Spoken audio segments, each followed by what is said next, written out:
For the people over there, try not to chatter because everything that's being said is being recorded.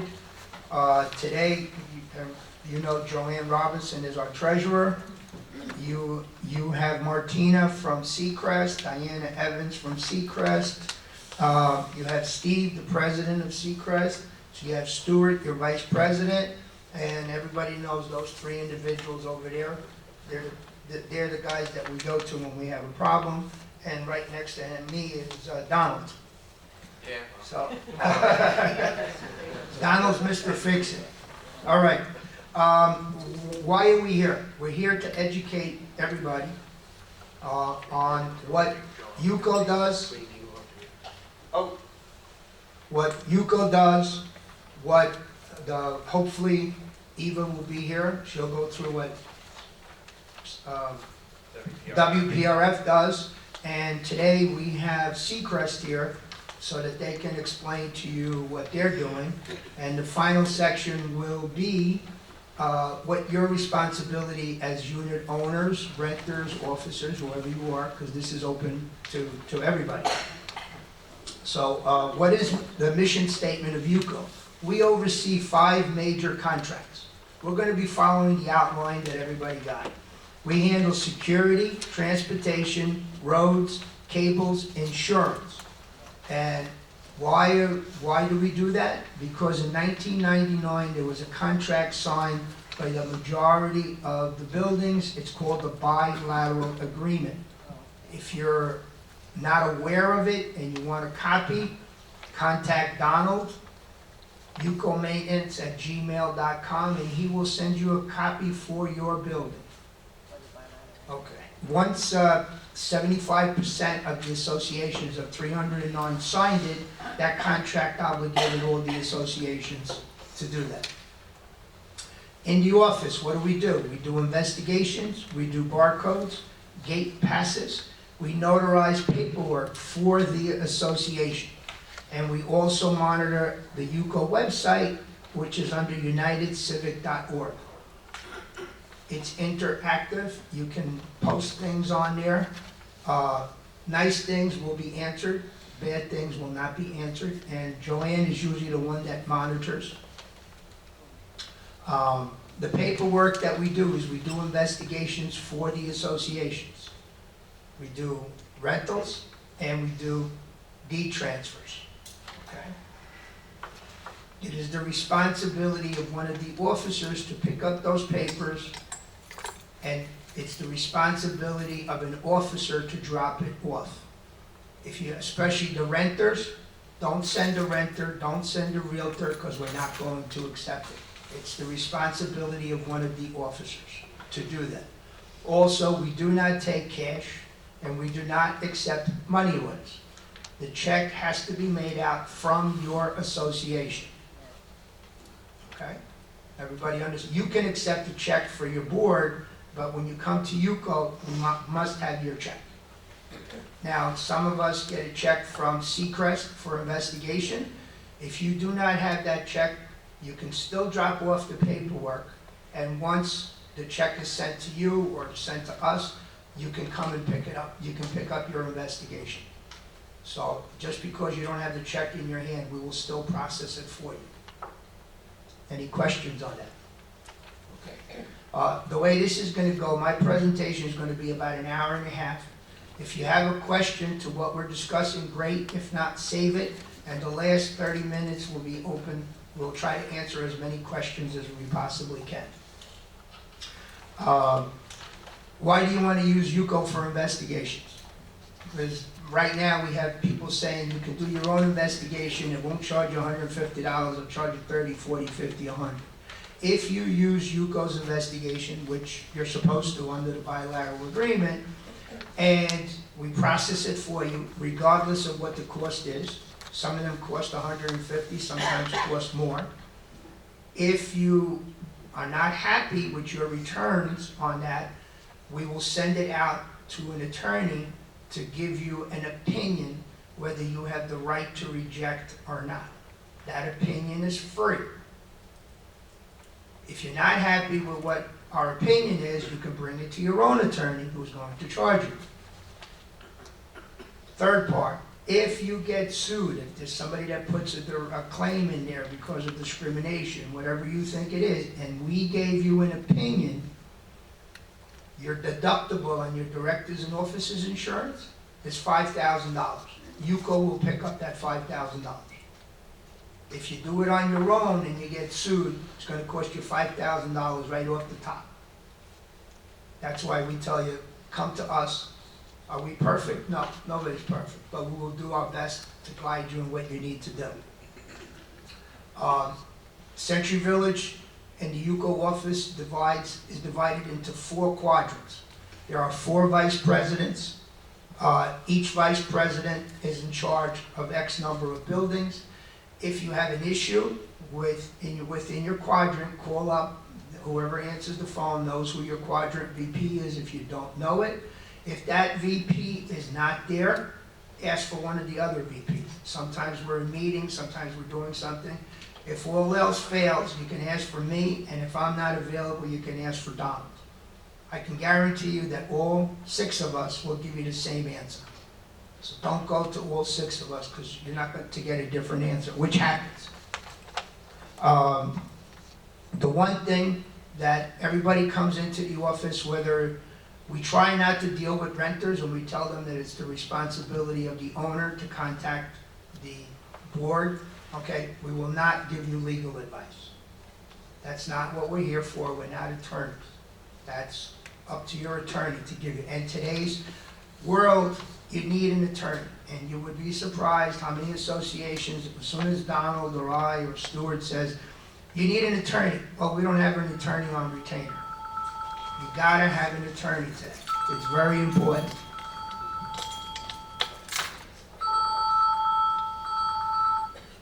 Okay, we will assist you as board members or unit owners in issues that you have. We will not get involved in the politics of your particular building. Okay? If you require, if you have a hoarder, or if you have something else and you're not sure what to do, Donald is the person to contact, and he'll put you on the right track. You should have a management company. That's a new thing. There's a few people in here that say, manage your own building. You'll save $1,300 a month. Okay? We personally do not recommend you managing your own building. Okay? To manage your building, you need to have a certain amount of knowledge on procedures to run your building. You need to be able to hold your annual meeting. Proper paperwork needs to be mailed out prior to your annual election. There's a second mailing with ballots. There's a form that needs to be filled out at your annual meeting. If you're not aware of it, your management company is aware of it, and they will walk you through how to run your annual meeting. They will also help you with your annual budget. We know that the majority of the boards do not have people there that are familiar with running businesses or budgets, or they don't have that experience. The management company will give you a proposed budget. Don't believe that budget. Go take out the last 6 months of your paperwork, review, check. They make mistakes, things are left out, but it is up to you, the board. And it's amazing how many people say, well, my management company said that I don't have to do this, and I know that I should have money for this. It's up to you. And once you get that proposed budget, you need to have a meeting with your officers, put your budget together, and make the corrections and send it back to your management company so they can make the corrections for you. Try to do that in a timely manner. You know that people, December comes, they want the coupons mailed out, they want to know how much their maintenance is going up, going down. And if you're sitting on this or you're not doing it correctly, it makes the management company work harder and you don't have the proper numbers. We're at the end of February, and I have 3 associations that I know of that still haven't had a budget meeting. You've got to have a budget meeting before the end of the year. Annual elections. When you run the annual elections, they will file sunbids for you. Doesn't matter which management company, but it is up to update your corporation that paperwork needs to be filed, who your officers are. That's the responsibility of the management company. The other form that once you've had your annual meeting, there's a form to put your delegates on for your UCO meeting.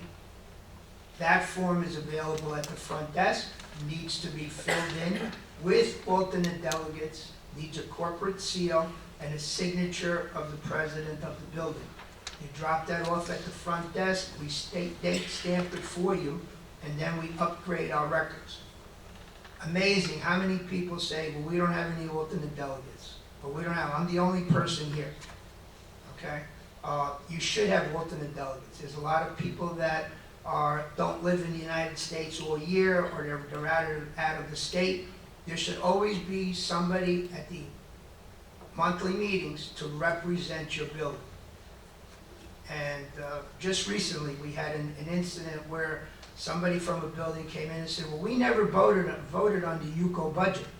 Well, guess what? They had one delegate, and he never shows up. He never showed up. So if you have no representation, then we have records to show you that nobody represented your building. So it is up to you. And this is good for whether you're a unit owner or an officer. Gotta make sure these things are done. One of the things that you can do before you go to your attorney, if you have an individual unit owner that's behind in making payments, okay, you can ask your management company to send a demand letter to that individual letting them know. Use your management company. They'll send that first letter and say, listen, you're 2 months in arrears, blah, blah, blah. If you get no response, then you have to go to your attorney. That makes sense?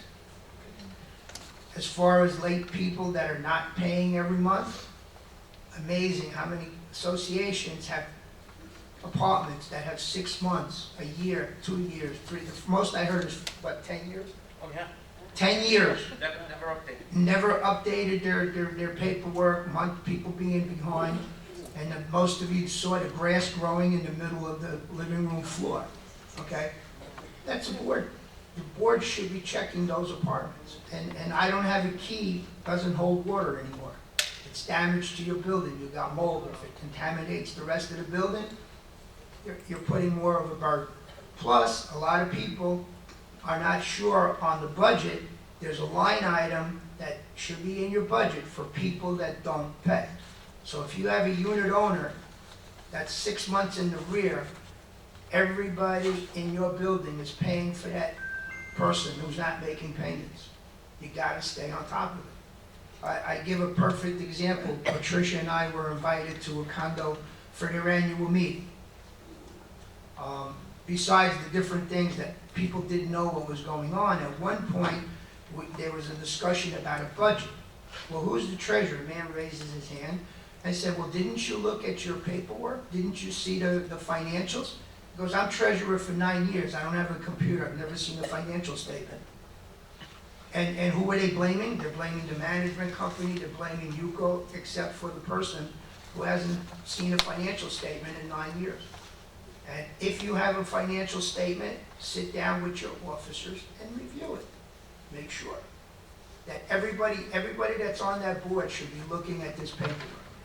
The same thing with investigations. If you have an investigation, it's amazing.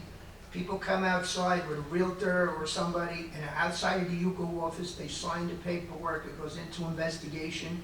It never goes back to the board for anybody on the board to see what paperwork came back. That paperwork should go back. And if you are going to reject personal experience, if you are going to reject somebody, and you have a legal opinion, make sure that your rejection is done in writing, either via email, certified letter, whatever.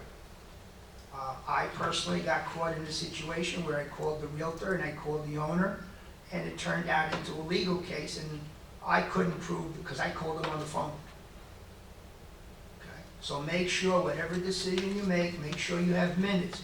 Who was at the meeting, which officers, and the vote was taken to reject the individual. Backup paperwork for whatever reason, especially for litigation. Yes? Tell me about the census that came up yesterday at the office. Yeah. I mean, Yeah. Yeah, this came up yesterday, and I gave myself a reminder to tell you guys about it, and I'll put it in my report as well. The state requires you, each of your associations, to maintain a census of who is living in the building. And this is to maintain your housing for older persons status, right, HOPA. There's no longer any filing requirement, it has been for some time, but every 2 years, you're supposed to have a written census of who's living in each building with proof of age. And you just have to put that in your records. Yesterday, I had an issue with an association who, somebody wants to move in who is way under 55 years old. And the first thing their attorney asked them was, where's your census? So, and they didn't have it. So they're behind the 8 ball to begin with. So if you haven't done it in the last 2 years, it's not a big deal. It's usually the secretary's job. Your biggest problem is going to get all of your unit owners to give you a copy of their driver's license or proof of age. The people are reticent about that. But most of you already have that in your records because almost everyone's been investigated. So you should have it. Just something that's came up I want to remind you guys of, all right? Okay. As far as the delegates form, I'm going to touch that again. I've come back and seen people that for 5 years, 6 years, have never updated their delegates form at the UCO office. It is very important, because if we have an issue, Donald needs to get a hold of somebody. We've had people that are dead, they've moved, they've sold, and the board's, well, it's the same people for the last 5 years, so we haven't done anything. You gotta come in once a year, usually after your annual meeting, fill in that form, and please make it legible. Some people have bad handwriting, some people have chicken scratch. And other people have to read it, and we enter it on the computer. And those of you that get our Donald's weekly reports, we base it, the information is your email address, and if we can't read it, it goes to the wrong address or it gets kicked back. So make sure that that paperwork, it is legible. Any questions so far? Great, okay. This works good, yes ma'am? How long the president of the building needs to keep the paperwork from each owner? You know, when you buy a place, you get your Are you talking about investigation citizenship. forms? Huh? Are you talking about investigation forms? No. When you buy a place, you Yeah. give them Social Security, driver license. That's the investigation form, the Oh, package. okay. So Okay. how long do they need to keep it? As long as you're living in that building, Oh. until the property changes hands, Okay. okay? Those are permanent records of the building, Okay. okay? All right. The next thing we touched briefly on is legal advice, okay? Everybody in here should have an attorney. I know you don't like attorneys, neither do I. It's like going to the doctor. They charge us a lot of money, but you need an attorney. It's very unfortunate, but today you need an attorney. Not only for legal guidance, but there are 3 pieces of papers that you need. The declaration of condominium, the bylaws, and the governing documents. A lot of people over the last 10, 15 years have changed their bylaws, but they've never changed the declaration or their condo documents.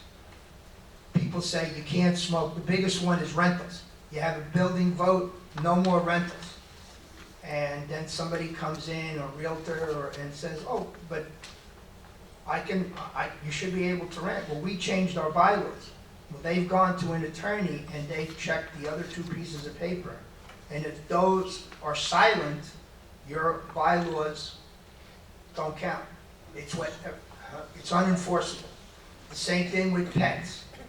You're not a pet-friendly building, and somebody comes in and says, well, my bylaws, we changed them 5 years ago, and we're not allowed to have a pet. If the declaration and the condo docs say silent on the pets, or you could have a horse, you gotta let them in, even though you've changed your bylaws. That's why you need an attorney. When you change your bylaws, don't just go down to town hall and put some papers in and have it known and say, oh, I changed my bylaws. That happened in my building. When I moved in, there was 17 changes to the bylaws, but guess what? The decorations were never changed. So every amendment that this person had put in for 10 years, none of it was any good. Yes, ma'am? And the bylaw, the governing documents, and the declaration, they should be updated every 10 years, 15 years? If you make a change in your bylaws, every time that you make a change, you have to make sure that all three say the same thing. Okay. Okay, the most important one is the rentals, the pets, and the smoking. Those are the three things that people want to change the most. So don't just change your bylaw, and your attorney will go back and he'll check the other two documents and make sure that whatever changes you make are made to the other two documents so that they're all the same. Does that make sense? Okay. Okay, normally Eva's here. She's not here right now, so WPRF, you know, takes care of the rec facility. They are also responsible for issuing your Century Village ID. That's done here, and that gives you the right to go onto the rec facility, to use the facility, come in or out, and also it gives you the right for certain privileges that WPRF has the right to remove from you should you be doing anything wrong. Some of the things, bringing in, having a fist fight in the theater, or doing things that affect other people, she will pull your ID for 1 week, 2 weeks, whatever it is. Now, there are several IDs that every officer should be aware of. You have your regular, it's a white card that says resident on it, that's the old one. Then you have the new card that has a red stripe in front of it that says resident. And then you have one with a green stripe on it. The green stripe is either an occupant or a renter. And you have the blue one. The blue one is very simple. It is given because someone has purchased the property or has come in for an occupancy and there's a problem with the paperwork. Usually the previous owner did not turn in their IDs. And rather to hold things up, they will issue that twice, 14 days at a time. Allows the person to come in and out, use the facility, but must straighten out their paperwork, whatever it is. They're not entitled to a barcode, okay, until that paperwork gets straightened out. Gonna go back a little bit to barcodes. The barcodes are very simple. We got rid of 50 rules and we made very simple rules. In order to get a barcode as a resident inside the village, the car must be registered in your name and you must have a Century Village ID. You can't have a temporary ID or you can't have a guest ID.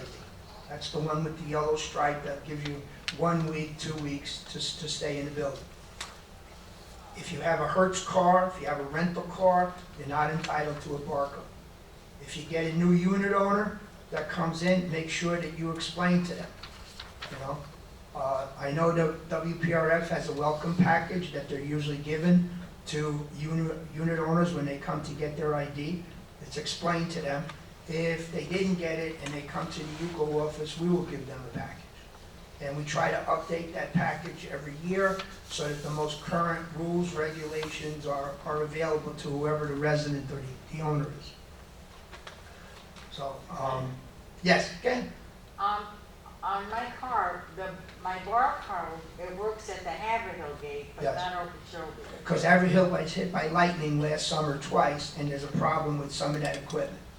It's a 50-50 shot. When you drive through Haverhill, sometimes it reads it and sometimes it Yeah, no, doesn't. it always reads it, but Okeechobee does not. Well, if it doesn't work at Okeechobee, that means you have a problem. Yeah, I'm So- coming in later, I know. So make sure that you But I have your guess I know it's registration. strange, yeah, I know. Did you have a birthday recently? Did you update did you get a new license plate, new registration?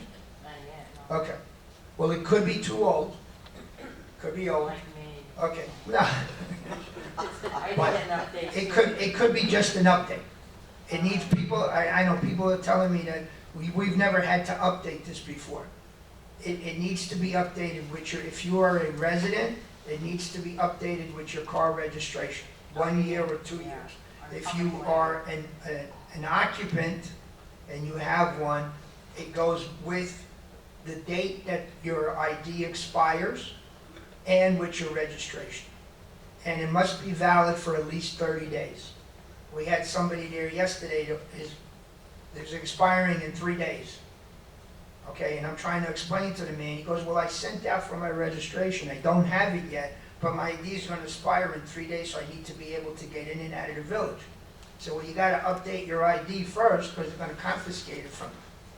And if you're an officer or unit owner and you have a new person, make sure you notify them. Yes, ma'am? Yeah, well, it was about the occupants. Yes, When they have a special paper saying that they're gonna be staying from one date to another date. So we have to do that every year? every year. And then they have to come to go to UCO every Yes. year? Yeah, Perfect. they gotta come. WPRF was doing it, but they lost the person that was doing it in there. They're training someone new. So now, unfortunately, you gotta come to UCO, okay?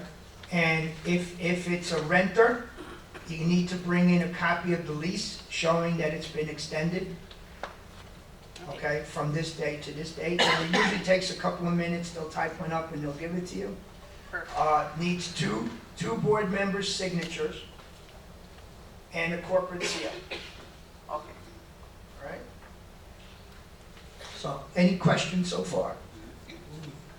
All right, so at this point, I'm going to kind of like ask Steve, he's the president of Seacrest, so you guys are, I'm going to turn the meeting over to him and have him tell you what process they're going through, and then you can ask them questions. Okay? Good morning. Thank you very much. So I'm Steve Harshman. I'm the president of Seacrest Services. We're currently transitioning the company to bring it more into modern times when it comes to technology. And this is great for people that want to take advantage of the technology, but for those of you that want to continue your working and enjoying Central Village the way that you have, you certainly can. But what we're doing is we're transitioning into a new platform called Vantica. And it provides a lot of resources to our board members and to our management team to make a lot of this information that we're talking about here readily available. But just like any transition, there's usually a challenge that comes along with it. And so some of that is delayed financials, inaccurate information while we work out the kinks. So we have, a little north of 250 associations in. Yeah. Yeah, so as you can imagine, that's a lot of financials, it's a lot of information that has to migrate from our previous technology to our new technology. What's great about it, for those of you that want to take advantage of it, you can log into your portal, you can view your ledger, you can submit work orders, you can do a lot in there. And for those of you that may have a violation, you can see your violations through the portal. Now that's available to you should you want to go look at it. You don't have to use it, but the best way for us to receive your funds, which is for your association to make sure they get it promptly, is you can make payments through that portal. And when you do that, it happens within 24 hours, the payments into the association's bank account, it's reflected on your ledger immediately, and there's no chance of it being lost in the mail. So we have a lot of mail that's coming into our office at Palm Beach. And as you can imagine, there's a lot of hands that touch a lot of humans, and that creates a lot of opportunities for errors. So the best way is to make your payment through the portal, and some of you may have not received your activation because March is the last phase for this Vantica transition. But some of you probably have, so make the payment through the portal. That's the best way. The second best way is to send it to the lockbox, which is the Altamont Springs lockbox. Now that still goes through the carrier, and then it gets processed with their machines there, and so that's the second best way. The third would be to mail it to our Palm Beach office. You know, there you have a lot of hands touching it, and there's a lot of room for error. And then the fourth way is to drop it off. Now the dropping it off, well, I guess you could probably say the third and the fourth would probably be swapped because the USPS is taken out of the equation. But that's really the worst way to make it, because we have to get it, so it goes through our internal mail carrier system, and then someone's scanning that into the system, someone's manually posting that into the system. And so that one there is the least efficient way, because it's our team having to handle it, and of course, the more people that are handling it, the more hours that are used, and the more expensive it is. So the best way for you to make your payment is through the portal. And there's a lot of useful information that's on there. Like I mentioned, for board members, they're gonna be able to have access to live financial data. So they're gonna be able to go in there and they're gonna be able to see their balance sheet and income statement even before the financial's been closed. Now, they just have to remember, reconciliation hasn't happened, so that numbers might be adjusted until those financials are closed. But they're gonna be able to see all the work orders that are open, all the violations for their community. So it's really going from night to day when it comes to technology. And so a lot of useful information out there. So I know that the transition probably has affected some of you in a negative way, but I can promise you we're getting there. So we have a great team here. So, you know, Seacrest is an amazing company. This is an amazing community. So I appreciate your patience as we work through this, but I can tell you, once we're through this transition, things will be running much better than they were previous to the transition to Vantica. So that's really the update that I have, is technology. Steve, sorry. Steve, can the Vantica system be used to satisfy an association's requirement for a website? Yeah, absolutely. That's a very good question. So the portal is designed to meet the statute requirements, to have all of your contracts up there, your minutes, your agendas, all of that can be stored in Vantica and readily available to you.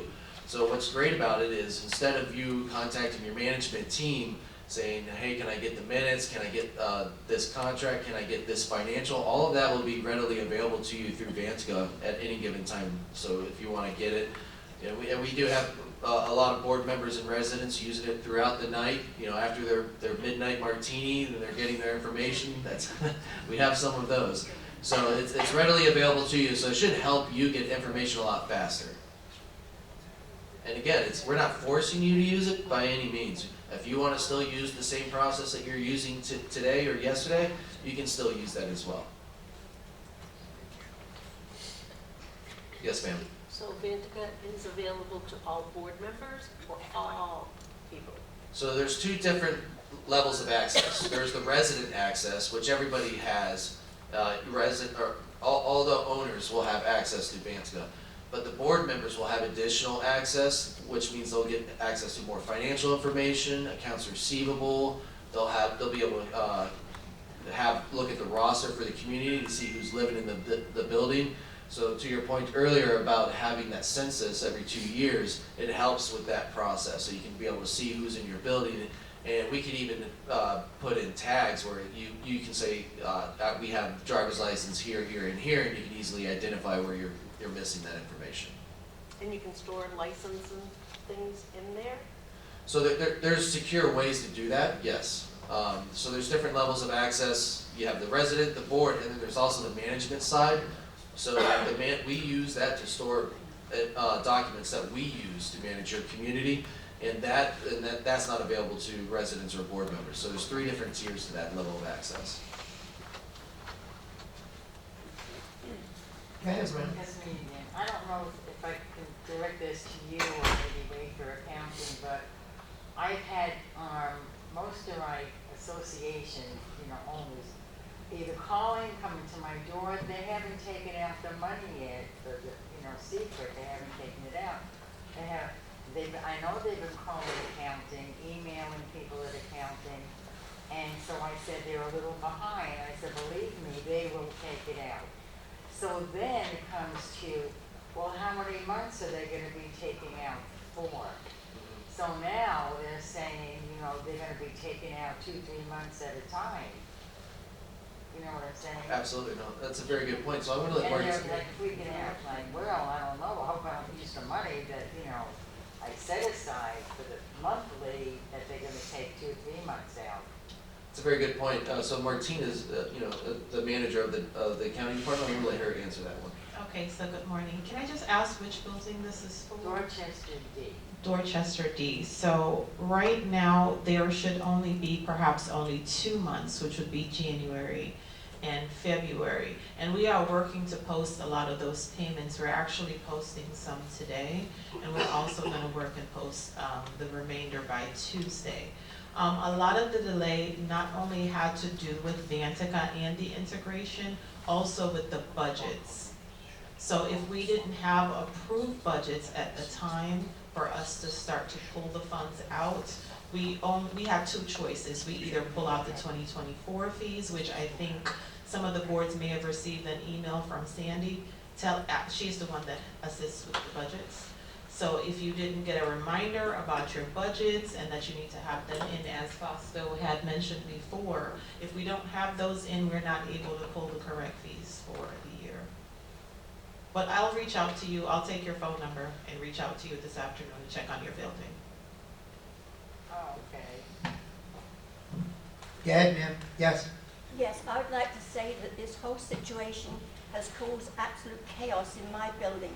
It's the first time that I've received a delinquent sheet where the whole 20 people in the building were all on the delinquent sheet. And we didn't get our budget sheet to okay it, but to send it back, we didn't get that until January. So obviously that caused all these delays. What I would like to know, the people like myself who normally have our payments taken directly from our checking accounts, is that just that's normal? We don't have to make any changes with our banks or anything? No, you don't have to make any changes. Your information will be used and we'll be processing those payments. So I guess the same as this other lady from Dorchester D, at the moment you're only delaying on the January and February obviously, but this is going on another 2 months apparently according to originally when we managed to get some. This has been absolute chaos because no one could get anybody. I've got a woman that lives in Hawaii, and poor Patty, she's gone through hell. And I say that because she's called me hysterical crying. And the thing was for her, for 5 years she's lived in Hawaii. And each of those years she's always made her payments completely for the whole year at one shot. And then when we had our assessment for the construction work, that was up to $5,000. She borrowed the money to make sure she paid it. I can't tell you on the delinquent sheet, Patty hasn't paid her assessment. Well, when she keeps calling from Hawaii, she can't get anybody. I tried, she's calling the president. It's been awful. I feel so badly for her. And I said, we're wiping the slate clean. Don't worry about it, it's all okay because we know that she paid. And this is still a total mess all these months. This has been going on for God knows how long already. And we're in Windsor A. So you're saying that she's on the delinquent report because of a special assessment that she's paid? Well, we all got a special assessment for the construction work. We had to put in for a bank loan. So some of them are paying off. There was 8 of us that paid in full. And so consequently, out of the 8 people, 3 of them were told they hadn't received it. The one guy dropped off his check at Seacrest. They lost it at the front desk. They didn't find that. They never did find it, and that was a mess for him. And then somebody else kept saying that he hadn't paid, somebody else from New York. I've been driven crazy with all these people and the phone calls, trying to get through, no one's answering, because I understand if you don't have the answer, obviously there's no point in picking up the phone. I get it. But I'm just bringing it to your attention that although it may be chaotic for you people with a new system, I can't tell you what it's done to us and as seniors. I mean, I'm going to be 90 years old soon. Did I need to have all this in my life? No, I didn't. End of story. Thank you. Okay, so for Windsor A, I'll also would like to meet with you after the meeting and get your phone number so we could take a look at some of these owners that Thank have you. those questions. Sure. Go ahead. All right, not to pile on to your troubles, Mrs. Marks, and all of you, but there's just something came to mind that I want to remind you of. Certifying whether someone is up to date in their assessments can be important to your elections. Some of you are having annual meetings, or you've already had your annual meetings.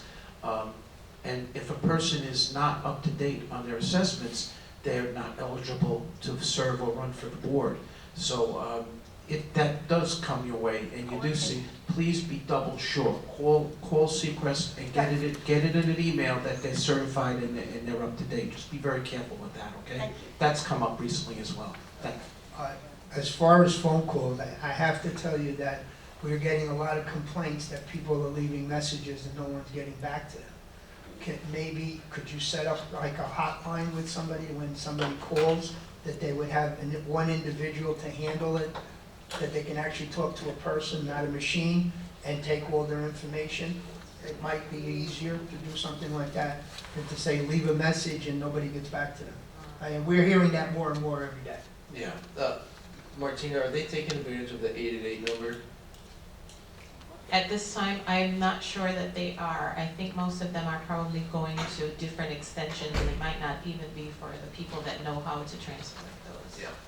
Yeah, so what we'll do is, we actually do have a system in place that we launched a couple months ago to help out with this. And so what we'll do is we'll distribute that information to the community. And so we have a community support team inside of our office that handles inbound calls. And so we have AR people on that team as well to help address any AR issues. If you're calling and you're not speaking to a live person, that means you're most likely calling a different number than the 888 number. And so what we'll do, we'll get together and we'll get that information out. But if you call the 888 number, it's a real call center, meaning it has data, it has analytics, and I'm able to see call volumes, wait times, drop calls, and I can staff and adjust the staffing levels in accordance with that information. And someone will pick up the phone every single time. Now, you might be waiting, listening to the music while someone handles another call, but you shouldn't be getting a voicemail. You should be talking to a live person every single time you call that 888 number. What is the 888 number? What we can do is have Shauna put it in her newsletter and give it to Donald, and he can put it up in his newsletter, so I just don't know. Hold on. I don't readily have it. Go ahead. All right, Go ahead, Shauna Shauna. has it. 888-828-6464.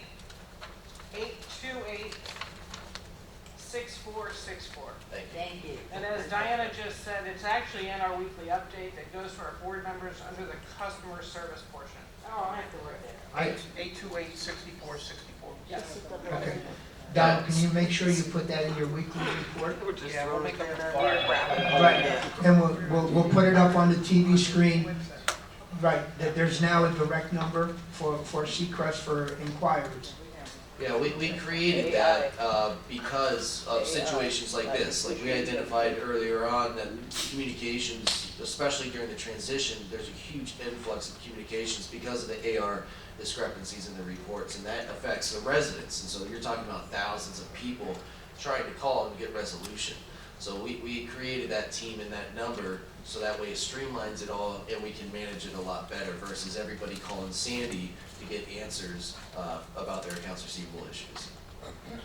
Yes, ma'am. So will late fees be waived for people who are having issues making payments?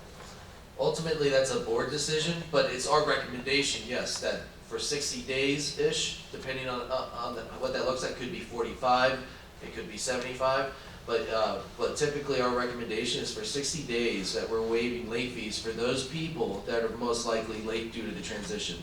For those individuals that are notorious and they're probably at collections, we're not waiving late fees for them. And I do apologize. I do apologize that we're having this experience, but I can tell you it's for the benefit of where we're going to be once we get through it. Because it will be a huge benefit to you, to your residents, to your management team once we get through it. Yes, sir. Steve, as you know, a homeowner, when they transfer property, that they need documents to transfer. If they send you a certified letter, which they are required to do, how do you handle getting them those documents? Because a lot of times the directors ignore it, so the owner will copy you. Do you say, no, homeowners got to do it? Or do you actually get the owner the documents they need? All right, so what you're describing is an association administration issue. It sounds like a request for a document is being sent to the association board and it's being ignored.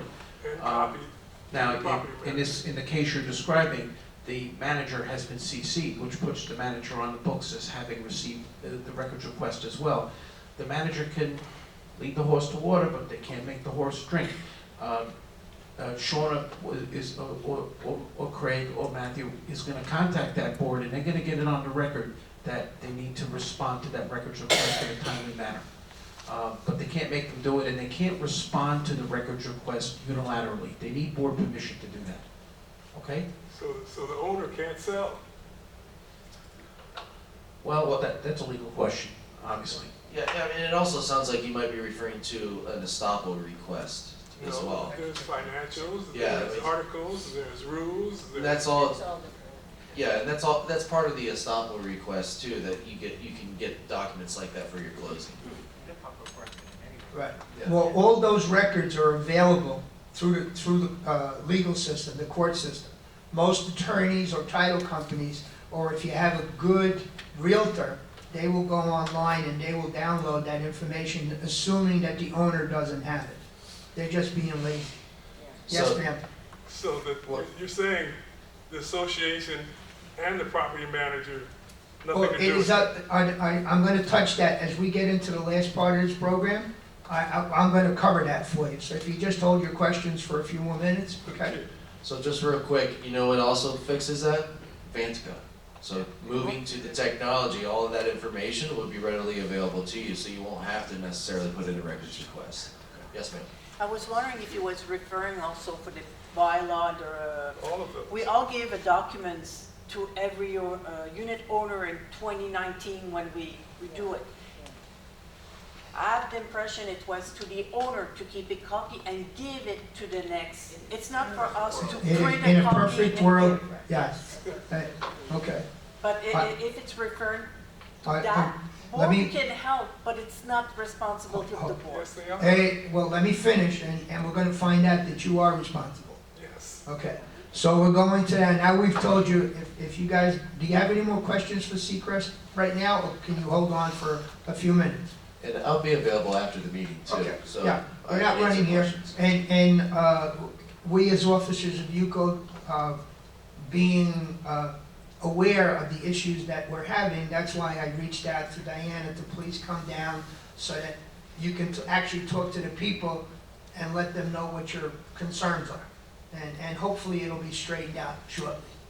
Okay, now you know what WPRF, what your management company does. What is your responsibility as an association? You need to have a board of directors. You need to have annual meetings. You need to maintain your building. You need to work with your management company. If you haven't seen somebody walk around your building, pick up the phone. Say, come on over, we gotta walk around the building. Years ago, it was once a month, and it became once a quarter. Now, depending on your contract, could be once every 6 months. But with your manager, but you, as an individual or owner, or as a board member, should walk around your building. And if you see something that you're not happy with, then you call your property manager. Say, listen, I need you to come over, Matthew, I got something in my building, I'm not sure. I got a 4-foot hole in my roof, what should I do? Call them. They'll come there, that's what they're there for. They're there to help you in that specific instance. You're responsible for proper paperwork for a sale or a rental. You need all to be certified. As of July 1st, lots of changes. July 1st, 2024, there was plenty of changes to 718 and to state statute. Every board member that's on the board 90 days after being elected needs to have the 4-hour certification course. Okay? That is mandatory. There's no ifs, ands, ors about. If you have not done it, it was available here, it was available downtown. I believe that there's another one downtown in April, if you haven't done it, and I believe they're working on doing something, Seacrest is working on making it available online. As more information becomes available, make sure you take advantage of it. If you're past the 90 days of your election, you're not certified, guess what? You're off the board. So it's mandatory. You don't have a choice. And then thereafter, it's good for 5 years. And then thereafter, once a year, you need to take a 1-hour update course. So every year thereafter for the next 5 years. Association, I discussed it briefly. You should have delegates to go to the delegate assembly. That's where you're heard, that's where your building gets represented. If you don't have delegates and everybody on the board doesn't live in the building, you have no representation. All right. A list of all unit owners should be available. Now, it just made it a little bit easier if it's available online. Normally in my building, we ask the management company once a year, before the end of the year, could you give me a list of who the new unit owners are, or the most up-to-date list? Because they're the ones that are following the money, so they know who's responsible for that apartment. And that would help you if you have somebody that's in the rears, or there's people that change, they put it in trust, they do all kinds of things, and you're not aware that Mr. Jones doesn't own that apartment now, it belongs to his grandson or great-grandson. This is the most important thing that you're going to hear from me. The corporate seal should not leave your building. There's a 40-mile range. It's not, but technically, that's how you conduct business. It's amazing how many people come in and say, well, the president or the secretary took the corporate seal with him, and he's in Canada, he's in California. It is not the papal seal. That doesn't get you into heaven. And we've had instances where someone has died, someone's in the hospital, they can't get into the apartment, they don't know where it is. Go on Amazon and order a new seal. It's what, 25 bucks? $20. $25, get a second seal. Okay? You can have 5 seals, it doesn't matter. You shouldn't have 5, but you should have at least one available to let you do business. Turn in your paperwork for a sale, for a rental, turn in your certificates, you need that corporate seal. As officers, you should be aware of where that corporate seal is all times. If you have a new owner, or you have a new renter, inform them that we have TV channels. We have 590, 591, and 592. It is updated on a regular basis. That Joanne does that. Anything that we find from WPRF, now we're going to be adding something from Seacrest. It'll be available on a constant loop. We also have the UCO Reporter, thanks to Miss Ruth over there. That paper comes out once a month. The information is on there. We try to make it as instructive as possible. Okay? Make them aware of the community website. Okay? If you give them the newcomers package, all this information is in there, but you should always explain to them what, when, and where, what they need to do. It's amazing how many people come into a building and they don't know anything. They come into the office, I'm a new owner, I don't know where do I park my car, where do I throw my garbage, where do I make my payments? It's amazing. Okay? So if you have a new owner, or especially a new owner, you say, look, WPRF, you pay at the clubhouse. The management company is Seacrest, Pruitt, whoever it is, that's where you make your payments. Some of this should be the responsibility of the realtor, some of it should be the responsibility of the title company, and they're at 99% they don't do their job. So it's up to us, because we're the ones that are going to be making the phone calls, and we're the ones that are going to get the nonsense out of it. Work done on a building should not be, everybody that does work on the building should be licensed and insured. Okay? If somebody wants to replace windows, doors, whatever it is, whatever kind of work that does not require major work, you, the board, should have a copy of that licensed and insurance person. As far as insurance, we have lots of things in there that you should have. If you basic form, it's an 8.5 by 11 sheet. 3/4 of the way down is a big box. In that box, you should have your association listed as additional insured. You don't want to, the guy may not have insurance. If he damages a car, runs into your building, steps on the gas instead of the brake, goes through, you want to make sure that your building is covered. Okay? The other thing that where Donald came up recently is where somebody will say, workman's comp, and they check it off. They say, we have, well, I don't, exempt from workman's comp. If that box is checked off, no, that's not good, because The owner might be, but if he brings in a subcontractor or anybody else to do, if that person gets hurt while they're doing work on your building, guess who's responsible? You are. You should not be responsible for that work. So it's very important. If you're not sure how to read the paperwork, license, your property manager will help you, Donald will help you, and the vice presidents will help you. Bring that paperwork in and make sure that it's correct. If you have work that requires, people want to make open floor plans, they want to remove a wall, okay? It is very important that you check with your attorney and your bylaws. In certain cases, you may require 100% vote of every single unit owner to have that wall removed, because everybody in that building owns that wall. They're not aware that as a condominium, okay, the exterior walls and interior walls belong to the association, not to them individually. And just because somebody went and got you floor plans and they got a permit and they did whatever, they should not be allowed to do anything unless the building has approved it. Donald and I have reached out to the town, we've said, listen, can't we give you a paper? And there are some municipalities that require that piece of paper that says, Waltham D Association approves this, and you sign it, and they can go get their building permit. Okay, we don't have that. We've asked for it, but they're not willing to give it to us yet. It's too much work. But your association, if you hear work, a perfect example, several months ago, Greenbrier B. The president was going away for 3 days. Somebody came in and said, here, I'm replacing a sink in my kitchen. 3 days later, she came back from vacation. The apartment was gutted. There was no walls. It was a loft. It was a loft. Every piece of sheetrock, everything was totally ripped out. You guys, well, I had a permit, but that wasn't what the permit is for.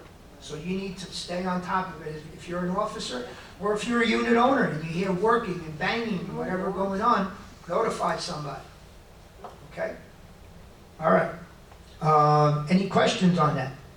Good. Okay. New owners and renters, explain what a common element of the building is. Who wants to put a ramp, who wants to put flowers, who wants to put chairs, who wants to put a mat in front of their door. The walkway is a common element of the building. You can't put anything out there. Explain it to them, especially new owners. They say, well, the guy at the end has got a flower pot, why can't I?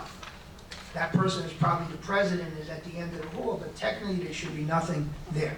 There's no storing of bicycles underneath the staircase. It's a fire hazard. The fire department says no. All right. The Corporate Transparency Act is coming and going.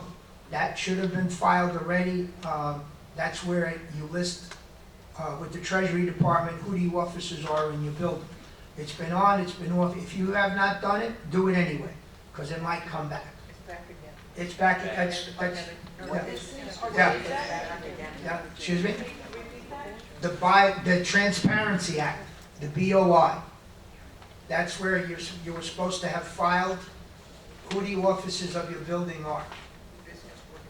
Business organization. And I know Seacrest was doing that for $150.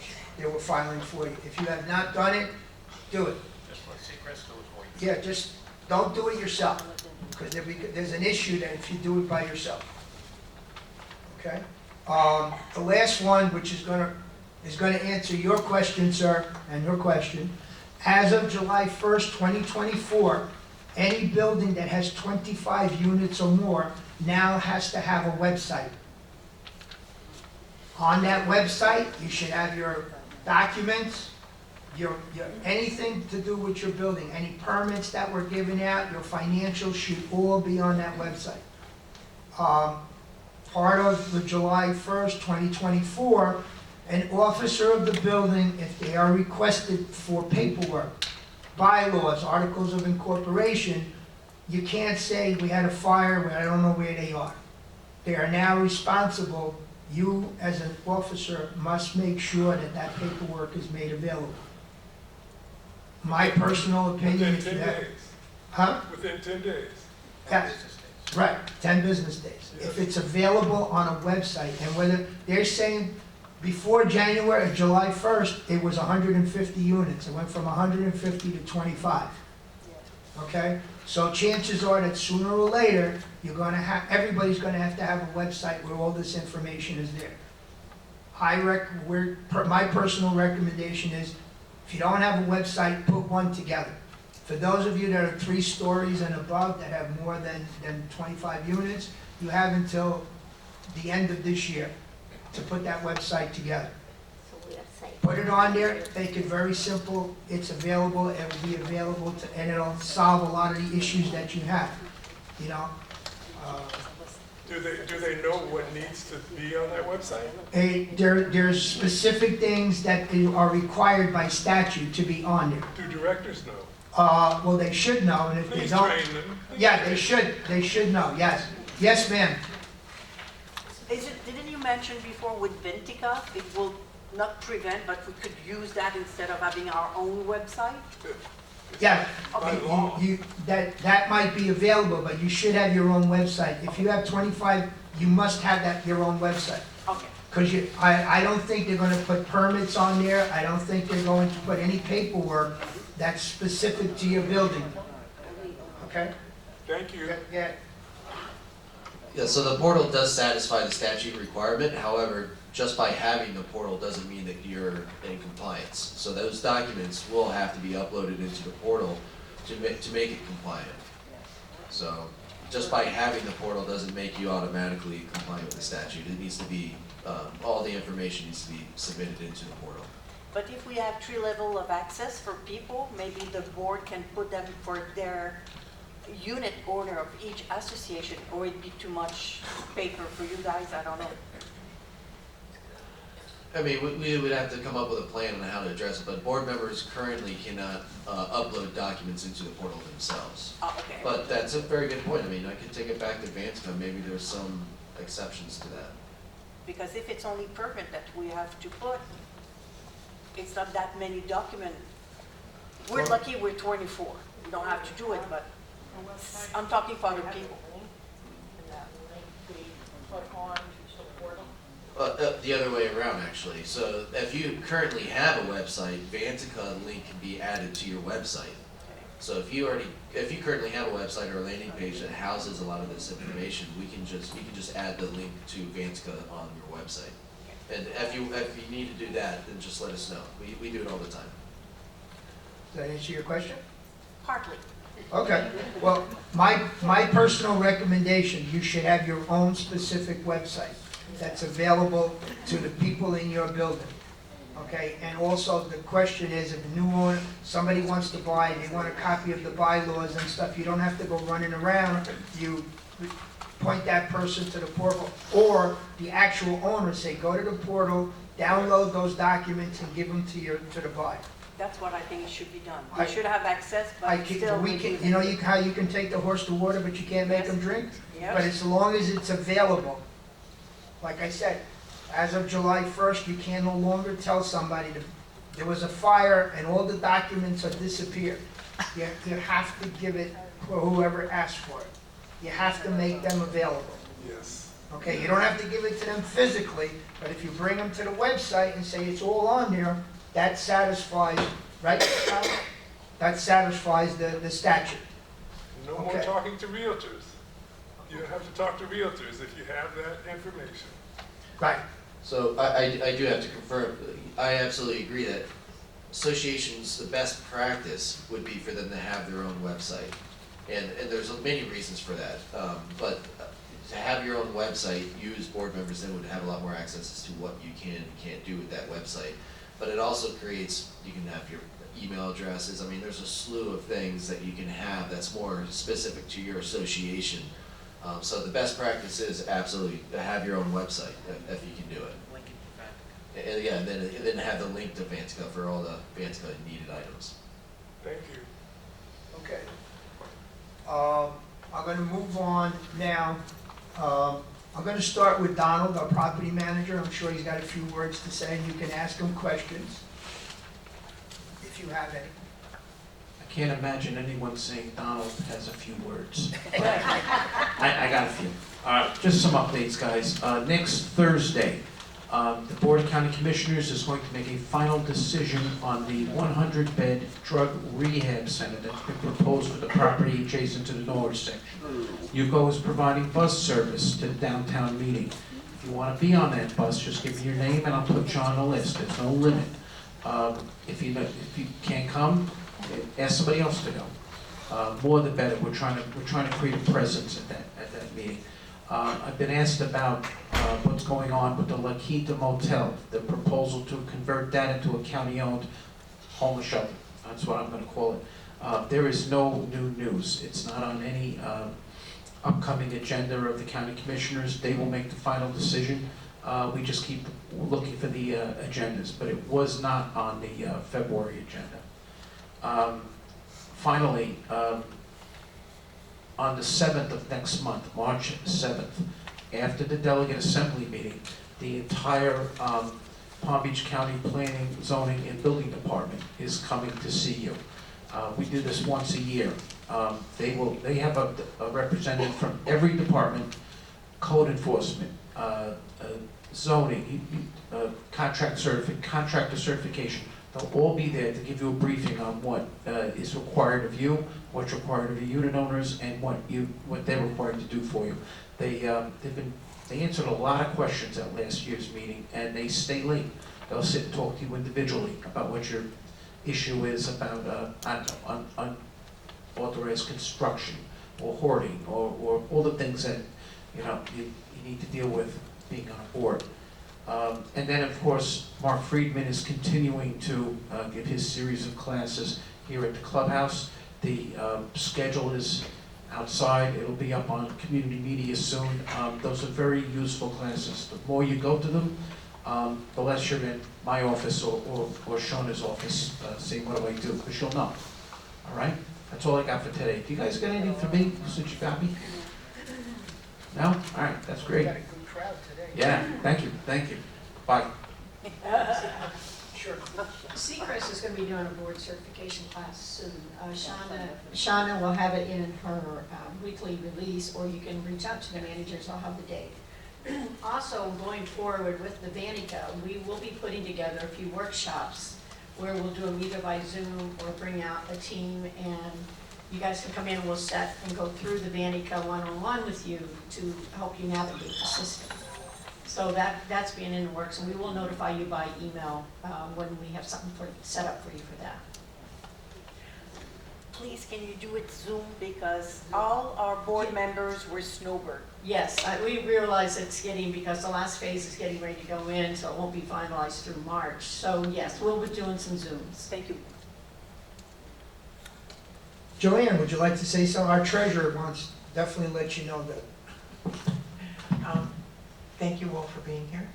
And if you notice, if you come to the delegate assembly meetings, so this past month I did not distribute the accounts receivable, which I usually do, which says which associations are current and not. Because I realize a new system has its challenges. So at the moment, I'm waiting until things get cleaned up a little bit. But we have, Donald and I did a lot of work, and our bookkeeper, in this past year to make sure, because there was a lot of rumors around about all these accounts receivable issues, but there weren't any real issues. They were just bookkeeping cleanups. So we spent a lot of time. We had a couple of people that needed a little extra nudging, and Donald is good at nudging. So we've gotten all of the accounts receivable up through the end of the year. And of course now we're taking a little bit of a break. We're working with Seacrest because they are our major vendor. And we'll straighten it all out. Bookkeeping is just bookkeeping. We don't, as long as we keep talking to each other, we're good. Which brings me to my hobby is communicating, and I take care of the TV stations, the website. I try and post blog messages. I stay in touch with Eva here for any notifications to try and get the word out. Watch Channel 590. If you do nothing else, get the word out. Check 590. because I put the schedules on, I put as much as I can on, so that you don't have to leave the house to know what's happening around the village. It's just something that's been sort of left for the last few years. No one was really updating it very much. It was stale, so I've revitalized that. But that's it, unless you have questions for me. Thank you. Ms. Ruth, would you like to say something as the editor of the newspaper? Yes, you will have a paper next weekend, the March issue. Don't miss it. Aren't you looking for people also to write things for the paper? Yeah, I'm always looking for writers. If anyone can do well, not particularly a restaurant column. Our writer is leaving the community. I don't like restaurant reviews because we're giving them free publicity, which they should be taking an ad. I have gotten someone to write the book review. What I need now is someone to do the 3 notables of the month, if anyone wants to do. I don't know when I'm talking to you. I should be talking to you. Anyone who wants to write anything at all, send it to the Yuko Reporter. I will look at it. If it's appropriate, I will publish it. And if you have any questions, you can always come to the office. Ruth is Yes. always there. She'll sit down with you and she'll tell you what she needs. Yes, I We're will. looking for people that want to write nice things. I'm in the office 5 days a week, and I work at home 2 days a week. So I am never idle. Thank you, Ms. Ruth. Stuart, would you like to say a few words? I'm always the last one in line. At every meeting, I'm the last one called on to say something. Your VPs are always available to be consulted, and even if the VP is not part of your association group, they will try to answer all of the questions, and if they can't, they will get somebody in to speak to you. If it's something that's sensitive and a bit private, we go into the office, lock the door, and we talk. But the first thing that we tell you is we're not lawyers, and as a result, we cannot give you legal advice. Every once in a while, I would say to a unit owner, well, if I was in your shoes, this is possibly what I would do, and that's as far as we would go. There are associations that have meetings that are, they think it's going to be very contentious. And so as a result, they often ask a vice president to attend the meeting to assist, to make sure that it runs smoothly and people are not at each other's throats and screaming and hollering and not acting in a civil manner. And so we're available for that. The alternative is to hire a guy from the state to come in and sit at your meeting, but that costs you money and it's not really worth it. So we're always available to be there to help you. And if you have any issues, please come in and we'll be glad to work it out with you. On that note, Mark Friedman, one of his classes online, he's doing how to deal with difficult people. In a couple of days, I think, it's going to be on. I strongly recommend we all take that class, What day is that? given where we live. Do you remember what day it is, Sean? It's from 11 to 12, I believe. It's an hour class. Yeah, what day? And you get credit for it. She's looking it up. I forgot. It's Wednesday, the 26th at 11. Wednesday? It's 26. The 26th? Yes. Thank you. However, are you signed up and do you get notices about his classes? I don't remember seeing that one. Go to the Becker website and sign up for their newsletter. They send out every class. I didn't see that one.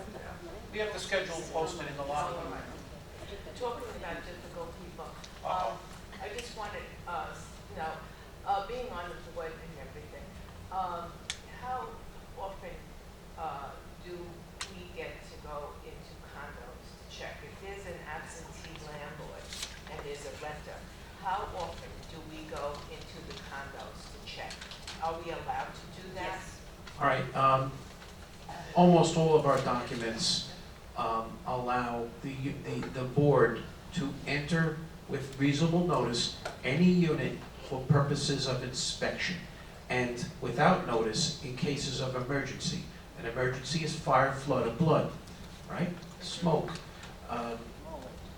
When I was a young man, a child here in Century Village, it was common practice, and Ruth will confirm this, that the board came into my grandparents' unit once a quarter, like clockwork. This was a normal thing. The other thing is to use the bug man. You know, when you follow the bug man, you gotta let the bug man in. That's your opportunity to go in, look around, you know, smell for dampness.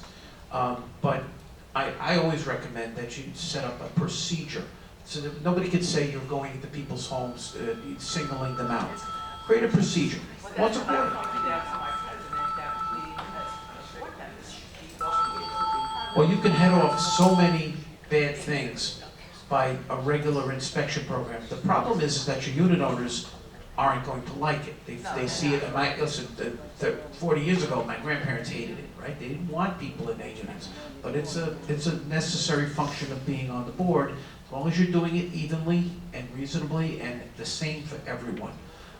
Just think of, I don't know if you get my report every month, but how many disasters I'm putting those pictures in there for a reason.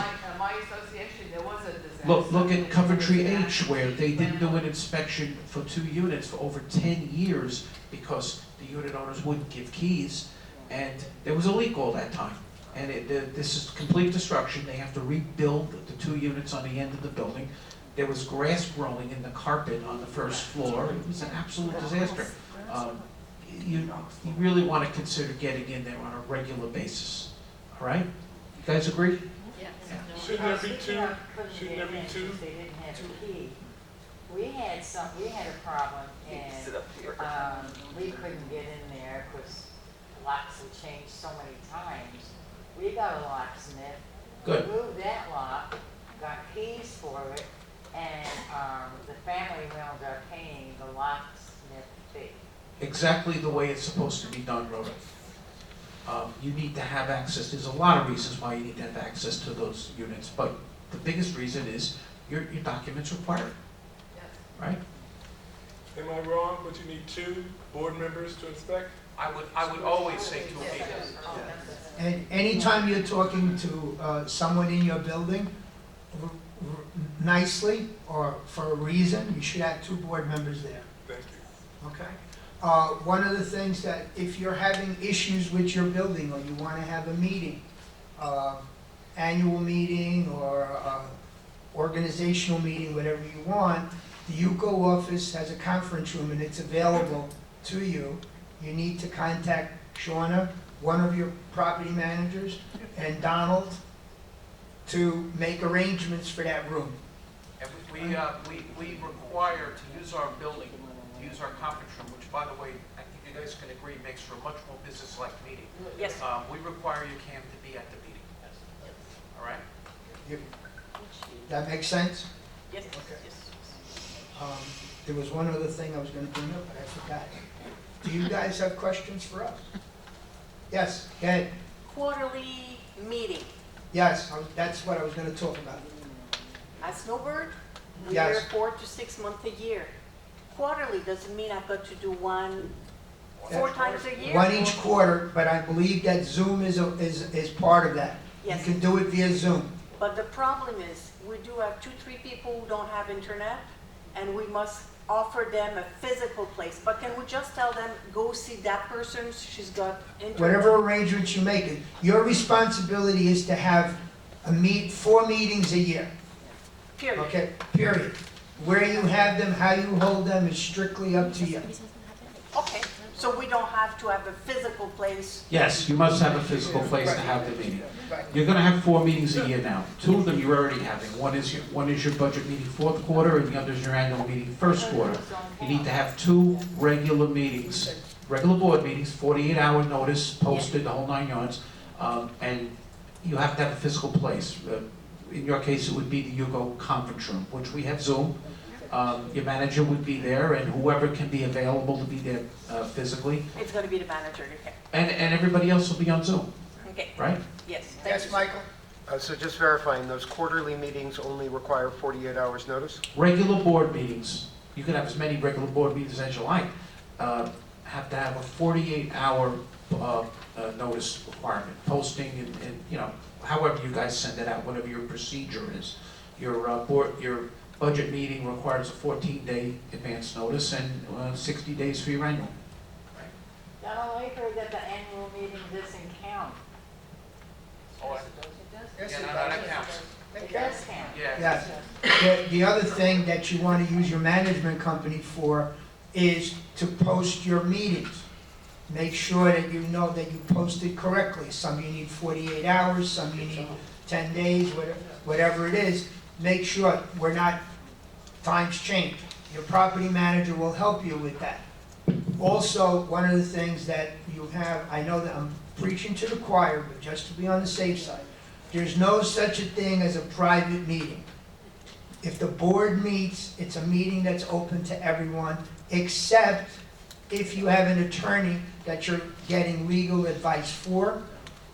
Okay? That's the only time. Any other meeting that the board has is open to every single unit owner. Yes? But if it's to talk about problem with one particular unit member, and we don't want to talk to the lawyer, we want to talk between each other before talking, I think it's personal.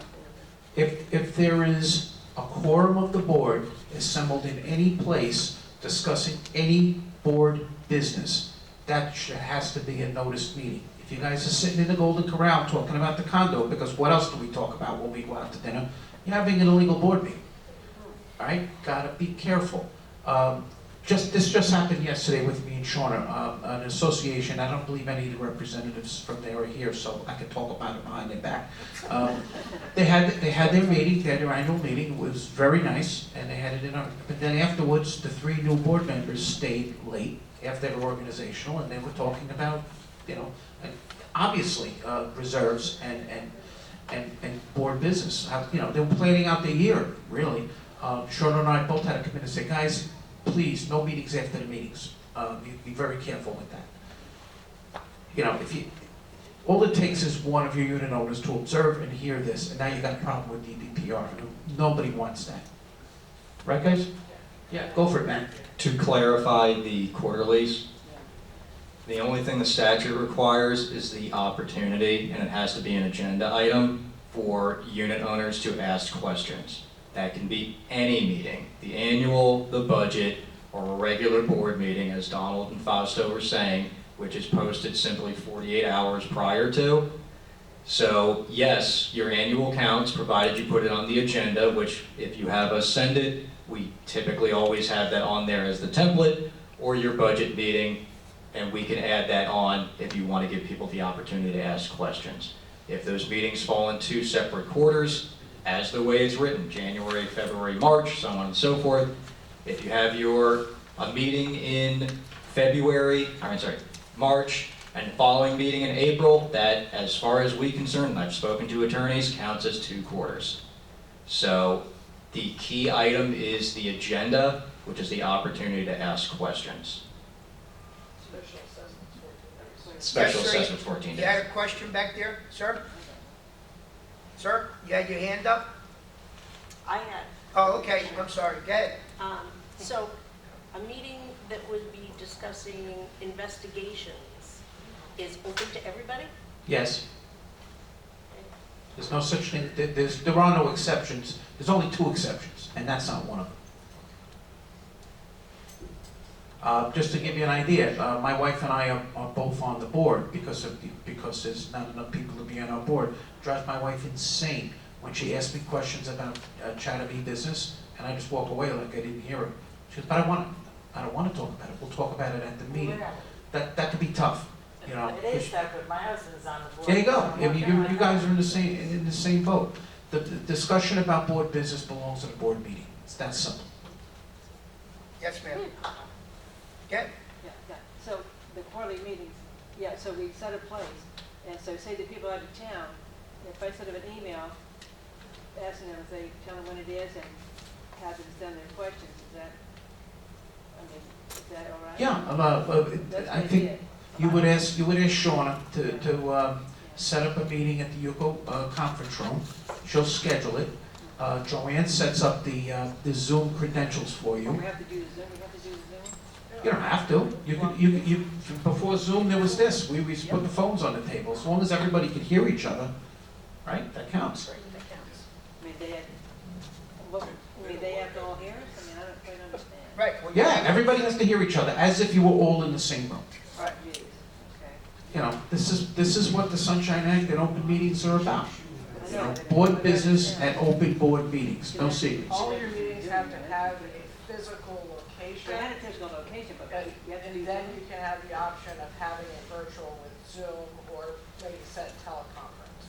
But you always have to have a physical location. We had a physical location, but I didn't know we had to do Zoom. You don't You don't have have to, to. it's just an option for those that may not be able to access in person. Yeah. You can give them that ability to Because we had a lot out of town, they didn't want to do that, but they wanted to Yeah. send me an email. The most important thing is the physical. Your building was built in 1975. There was no Zoom. Right. So when they built it and put your documents together, it didn't exist. So it's a nice modern feature. If it's not something you can make available right away, at least you can speak to the people that are present at that time. Yeah, and I had them all send emails in to ask questions. Yeah. And that's what minutes are for, right? So that the people who couldn't attend the meeting will have the benefit of knowing what happened at the meeting. Right, that's Right. what we did, Yes, ma'am. The physical location doesn't have to be on site?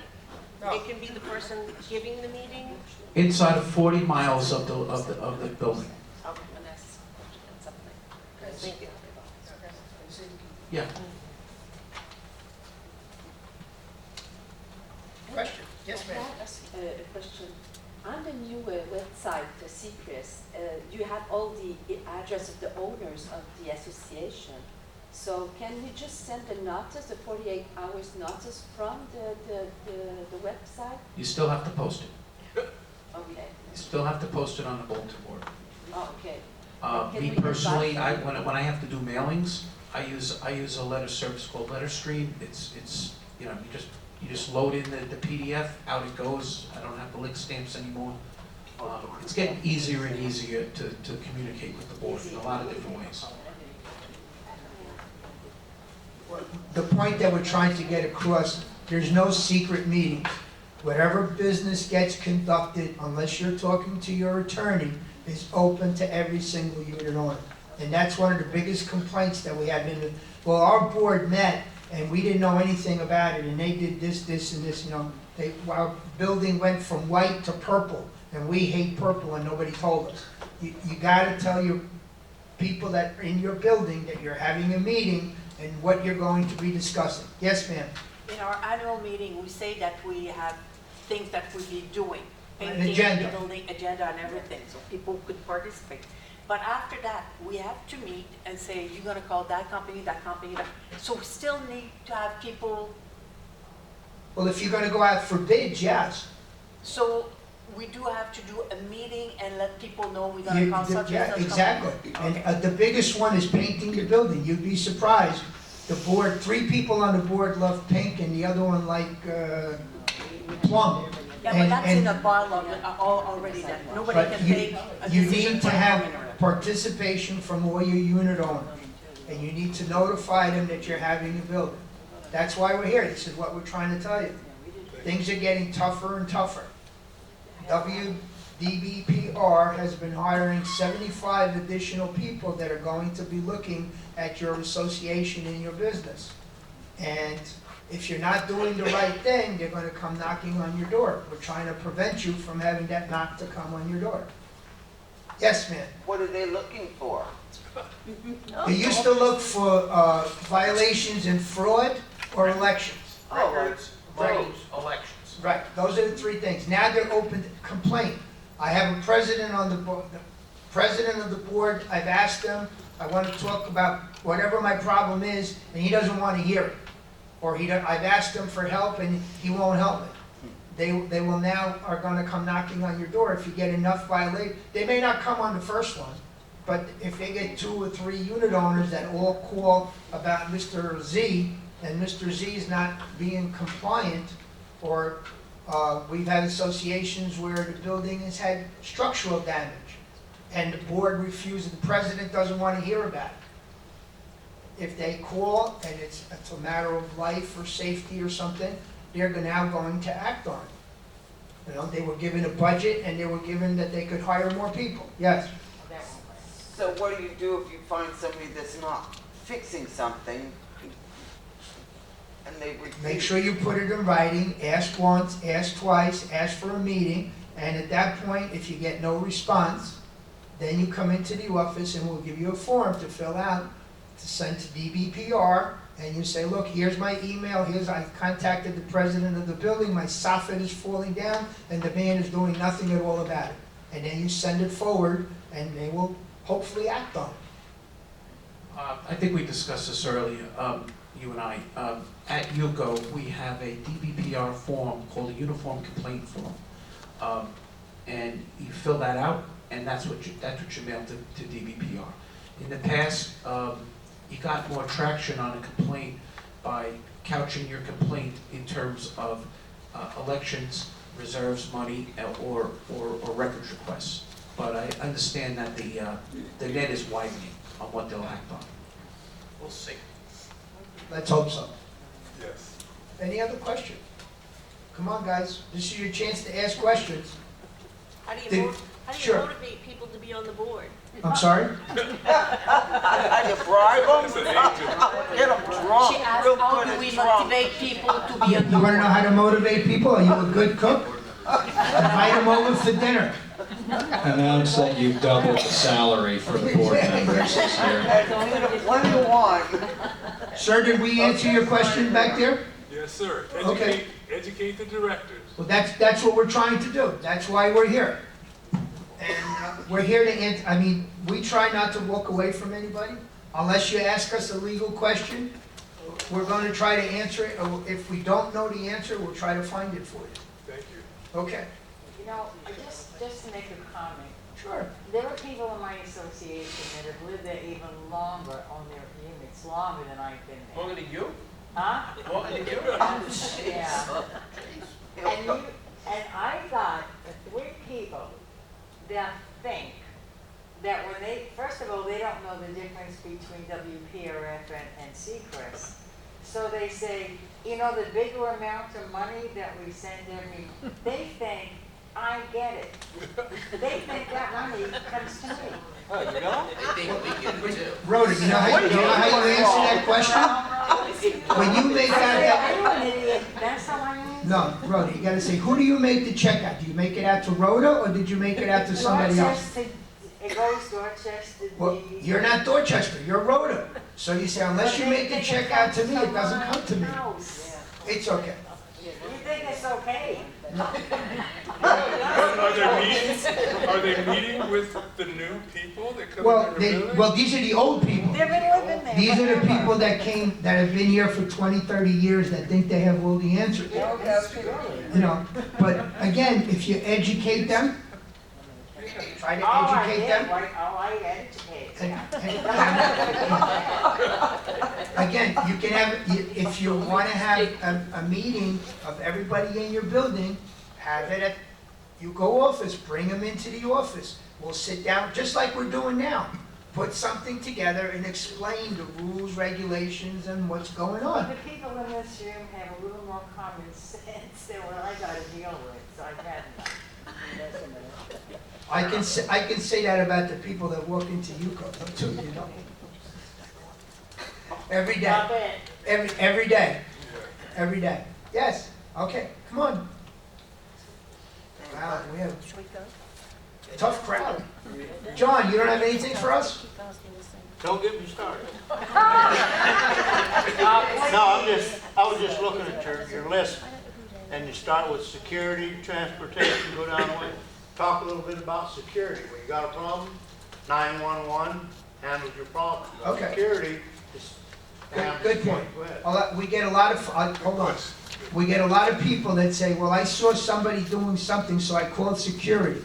Okay? You do not call security, you dial 911. Whatever the case is, you see somebody pulling on car doors, you see somebody walking around in the middle of the night. When the sheriff comes in to do their inspections, whatever it is, the rover will usually follow the sheriff's car. And all you're doing is wasting time. If you call the Rover is not gonna do anything because they can't do anything. They're there only for access in and out of the village. So, well, Go ahead. that answers my question. John, our security contractor is contracted and licensed to do two things: access control, the gatehouses, and roving patrols, observe and report. That's it.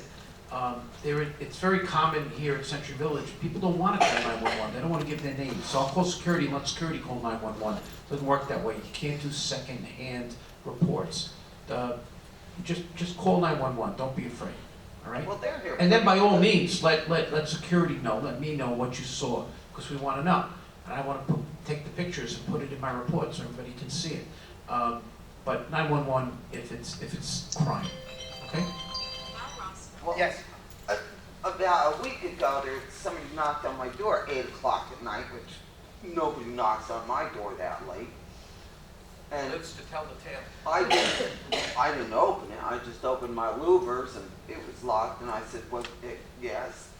And it was a guy all dressed in black, and he had a little Verizon thing on his shirt, and he's trying to sell me some whatever. There's no soliciting inside the I know village. that. I'm the freaking president. So, there's a security car right down in the street, just there. And I said, "You can't solicit here." And I watched him, and he's stopping and knocking on every door that didn't have a light over it. So, then he got, and he left. He went down, he was joined by some other girl dressed in dark, and some other guy dressed in dark, and they started going down the street. So I saw the security guy, his lights are going. I went down, I said, "Look, da-da-da," told him what happened, and they saw the security guy, and they came running back to a little dark car. They jumped in it, that engine was started before they even closed their door, and off they went. And I said, "Well, there they are, go follow them." Can't do that. Well, now I know. So, next time somebody I'm not knocks on your following. door and you don't want to open it up, dial 911. Suspicious person. Well, now I know, but he was right there. I'm like going, well, But again, he could have been just driving around. He doesn't know. It could be a guest that was knocking on your door. But if somebody No. doesn't belong there, 911. This is people don't want to be involved, and we know that some people are doing things that they're not supposed to be doing, but well, how did they even get in here to begin with? Isn't that they might have their been job? called in by somebody, Right. okay? Almost always, cases like this, they were brought in legitimately by a unit owner to buy or sell some service, and then while they're in there, they'll knock a few doors. So we try to keep an eye on that as close as possible, because that's a community rule, no solicitation, that's why we Well, have the I signs know and that. things. Well, So, if the last time I had to deal with something like this was a Palm Beach Post representative was knocking on doors trying to sell the newspaper. And thanks to a lot of people with Ring cameras, I was able to prove that what he was doing, he was banned from the property. Well, What happened with the electronic signs we were gonna have? What do you call them? The electronic, the one we voted on it, it was turned, that the locations were turned down by the county. Yeah, because of where they were in relation to the residential buildings. So if we wanted to move forward, we would have had to have found 2 other locations that would meet their criteria. And the officers committee decided not to move forward with the project. Yeah, probably the locations wouldn't make sense. Yeah, there's a certain amount of feet that it can't be to a residential building, right? yes, ma'am. You can use Ring doorbell cameras here? Sure. Why not? don't get me I one. don't know, I thought people were complaining about their privacy. They did. We had people install and the board complained, but hey, it's a free country. They can put camera as long as it's in front of their door, not filming somebody's apartment, so. Well, if you needed it, you'd be happy that they had it. Okay. It's just some unit owner. who are paranoid that we're filming them. Well, sometimes people that are paranoid are very beneficial. There is a question about ring cameras, when you put them on, you're very likely attaching them to common element, the outside of the building, Yes. the door lock. That's a tricky question. You would start with your property manager, take a look at your documents, what's common element in yours and what's not. But for the most part, I was involved in one lawsuit of someone who was actually, they put an angle block on there so they could spy on the guy next door. So the board had to get involved and say, no, straight across. They said, they created a rule and reg, how to govern ring cameras. So, I have one. You can't imagine it knocks on my door. Well, we have camera inside of our condo unit, and we watch from away. Just don't put it on YouTube. Okay. Anything else? Questions? That's it? Yes? On your roads, what's the double yellow line mean on road run? What line? The double yellow line says don't pass, but people are blind, so they pass anyway. There is They no got line. all the way around on the ring, you know. Yes. And the sheriff, I understand, has been, especially on North Drive, they've been handing out tickets for people that's speeding and are passing on the double yellow line. For some reason, people seem to feel that 80 miles an hour is the way to drive. Yeah, me too. We have, I think we're gonna, when we get our report this month, I think we're gonna see that they gave out more tickets this month than ever January. since we signed the agreement. So what's the speed limit in here? 25 miles an hour. 25 miles an hour. There's not many signs posted. There are 5. But common sense would tell you, it's a residential area, why would you be doing 60 miles an hour? You're joking, common sense, really? Yes, ma'am. There are 5 on the ring roads and 2 additional at each of the entrances. Right. And we know that there are people that are complaining that this is private property and that the sheriff shouldn't be handing out tickets. Okay? As you're coming in, each one, it says that the sheriff is monitoring the roads. And we have a roadway agreement with the sheriff, letting them do the main roads. Okay? So as long as you do the right thing, you don't have to worry about it. Like certain people, I know that I haven't taken a written test in a long time, but I don't remember stopping with the back bumper of your car as being normal at a stop sign. Okay? And I know right now, between Haverhill and the Four Corners, it's absolutely amazing that people don't stop for stop signs. The other day, the sheriff was out there giving a ticket, and now there's 2 cars. One is parked across the street, and one's got a car pulled over, and I was waiting to make a right onto South Drive, and some guy went right through, didn't even bother slowing down, right through the stop, with the sheriff's car, 80 feet away. And then I'm sure he got very upset when he saw the lights and he pulled over. Now, when 4 people are stopped, as a rule, I thought, it goes like counterclockwise, this person. I know when a hurricane comes Are you through. talking about common sense? Basic general knowledge that Yes, that's well- how it's always been. When there's a hurricane and the stoplights are out, it goes counterclockwise.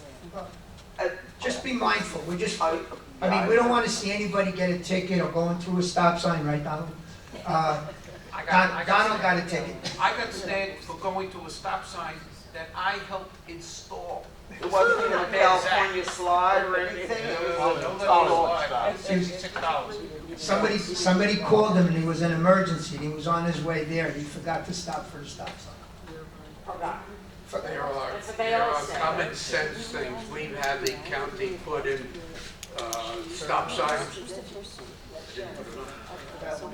We had the county come in and put stop signs on, speed limit signs, 25 miles an hour, and you stand right there and you watch them go 35, 40, and 50. They don't pay attention to it. And we see them cross the Dominiola lines. We've also seen people walk on the main streets, reading books and walking. We have people wearing very dark clothes at night, walking on the main streets where the cars are going. We've asked their community to put reflective markers on their clothing, but they ignore us completely. Couple of other things. You should make sure that your checkbook never leaves your association. It is always there. Make sure that you get keys from everybody, because if something happens in the unit, then you're going to have to break into that apartment to take care of whatever is happening in there. You can purchase water detectors, which are the size of cigarette lighters, and plant them or put them by the water heaters on the outside, and if there's a problem and the water heater starts to leak, it'll start to make a lot of noise, you can hear it, and if you have the key, you'll open it up. But you never go into the apartment by yourself. You always have 2 board members, and hopefully you get a person from security to go with you so that you are protected when you go in there. You've also got to tell people what they must do when they leave for a considerable period of time. How to turn off your water, what do you do with the valves in the apartment so that you don't have problems. These are all common sense things. And when a person comes into the building for the first time, they purchase the unit, you have to sit down with them and tell them the do's and don'ts. Yeah, Clearly, a lot of times slowly, they don't speak the print it same out and have them sign it so that you know that you have informed them. And even then, many people just ignore it. They decide they're going to live here and enjoy it, and then not bother, let somebody else do the work. And it's a problem, and there's really nothing you could do with these people. Yes? Isn't it the responsibility of the new unit owner to read their bylaw declaration? Because don't they give them 3 days for them to read? Because somebody came, did renovation, did not know she couldn't do renovation. Do you remember what I said to you? When you have a Yes. new unit owner, Yes. you should be sitting down, okay? Not a meet and greet type of a deal. If you're going to have a new owner come in, let them meet some of the board members and go over the basic rules and what days garbage pickup, what days, make sure that they're aware of that. You know, and if they have a question or they haven't received their bylaws, help them out. I just saw one of our other vice presidents. Patricia, why don't you come up? Come on, we haven't heard from you. Everybody knows Patricia's the other vice president. She does a hell of a job for us. No, okay, go ahead, finish it. It's just because it's required when we purchase a condo, we have 3 days, the unit owner, to read the bylaw. It is done when you purchase it. You have to read the Listen, bylaw. I agree with you, but I'm in here 24 years. 24 years ago, we had a bilateral agreement, and nobody ever told me that we had a bilateral agreement. So it is up to the board. That's why we're here. We're educating, make the people, the new owners aware. Common element of the building. I have one gentleman in my building that smoked like a chimney. And where did he smoke? Right outside his front door. And to make matters worse, he had a diesel truck that he used to back up. So, and he would sit in his truck with the diesel motor running, killing 3 people on either side of him. And we've asked them, please turn around, and did what you know, nobody ever told me I couldn't park this way. Thank God he left us now. So, but anyway, Patricia, would you like to say anything on behalf of, everybody else has heard? Good morning. How's everyone? Good to see all of you. It's repetitious, but I had a woman call me the other day she said she's going to keep bothering me with the complaints. I said, that's fine, but I'm hanging up because verbally, it's not going to go through to the bus company. They don't want to hear that. There's a form here, and there's forms at YouGo. Any complaints or compliments, just put it down. I promise you it's faxed over to the bus company the same day. I understand from a lot of people who were complaining that the bus company did call them personally. So don't forget to put your name and telephone number. No one's going to retaliate. but your problem will be resolved. As a matter of fact, a week ago or so, the manager came down and wasn't dressed like a manager and got on the bus. I said, you have to get on the bus, there's some problems that are, repeated. And he did see that there was a problem, and he did correct it, and the bus drivers were warned.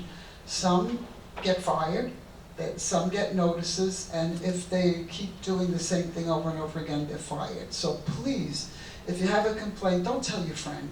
Don't tell me out in the street, just put it down, I promise you we'll get through.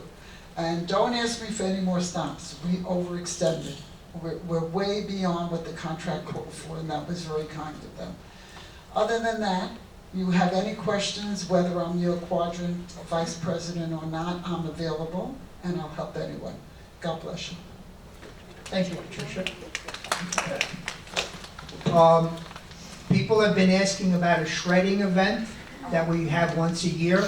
The next shredding event will be April the 4th, which is April's Delegate Assembly meeting. They will be here from 8:30 in the morning till 11:30. They will be here for 3 hours. They'll be on this property. I'm not sure if they'll be the same place where they were last time, or if they're going to be someplace else. But those 3 hours, bring down whatever you need to be shredded, and it will be shredded. What about a pill drop? The pill drop is this Friday. Excuse me, the first Friday, the 7th. The 7th of March, you have elections, you have a pill drop, you have delegate assembly, and you have the county coming in with the building department. How many pounds of pills do we have going? 400. You weren't supposed to give out personal information. Was it all from you, Rhoda? 390 were from you, 10 were from I have a lot now. Don't pick on Rhoda. No. Okay, ladies and gentlemen, anything else? We're here. Hopefully you enjoyed this. And the second Friday of the month, my administrative secretary will be making phone calls, and we invite the president and the vice president to come in with me on a one-to-one, 12 to 13 people at a time. And it's the same presentation. The only difference is I give everybody the same outline. Only thing, I give the officers the backup paperwork for everything that we discussed. And the idea is to have the president or the vice president share it with the rest of the board. And where is that? That's at the UCO office. At night. When you get a phone call, you'll be invited. They're going in alphabetical order. Okay. It'll go hurt? Oh, no. Oh, well, I hope not. Okay, thank you, everybody. Seacrest, thank you for being here.